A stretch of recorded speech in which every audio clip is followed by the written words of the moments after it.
Depuis 2012, le port de Paris fonctionne de manière de plus en plus étroite avec le port de Rouen et le port du Havre. Ces trois établissements publics de l'État qui essayent de travailler ensemble à la dimension de la vallée de la Seine. C'est le Grand Paris, mais pas le Grand Paris francilien, c'est le Grand Paris de Paris jusqu'à la mer. Si on additionne les trafics de chacun de ces trois ports, on aboutit à un tonnage qui place la vallée de la Seine au 4e rang sur les ports nord-européens, c'est-à-dire les ports qui vont du Havre jusqu'à Hambourg, où il y a des ports qui sont majeurs au niveau mondial, comme Anvers ou Rotterdam.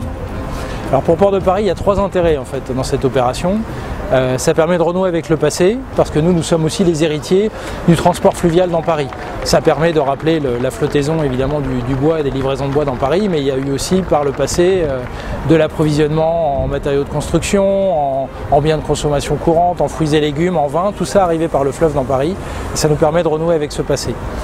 Cette opération elle est intéressante aussi pour le présent parce que ça nous permet d'aller un peu au-delà de notre mission portuaire et d'être vraiment un acteur de la ville. Et ce qui nous intéresse, c'est de participer à l'animation des berges, c'est de faire venir les Parisiens sur les bords de Seine, c'est de participer d'une certaine manière à créer du lien social.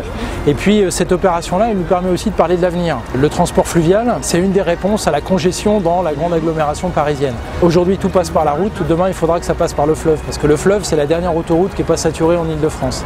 Et donc ça permet de rappeler que le fleuve il a servi vraiment à répondre aux besoins très quotidiens des Parisiens. Et nous on voudrait renouer avec cette tradition-là parce qu'on pense que c'est la façon moderne de faire du transport fluvial dans l'environnement urbain. VNF, c'est environ 6700 km de voies qui nous sont confiées. C'est 4700 agents et personnels de droit privé.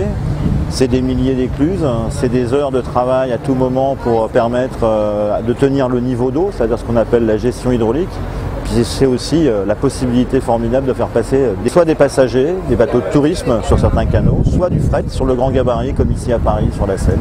On a un patrimoine extraordinaire, c'est un patrimoine qui est technique, c'est un patrimoine qui est humain. Moi je ne me sens pas simplement gestionnaire d'une infrastructure fixe, mais d'un lieu vivant que je dois d'une part préserver et permettre la transmission aux générations futures dans les meilleures conditions et si je le peux améliorer pour que l'économique croise ce patrimoine.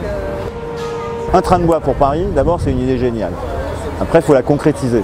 Et donc cette construction qui s'est faite avec VNF, à la fois pour avoir les autorisations techniques, à la fois aussi pour assurer le passage du train, à la fois pour vous aider un tout petit peu financièrement à réaliser cette opération.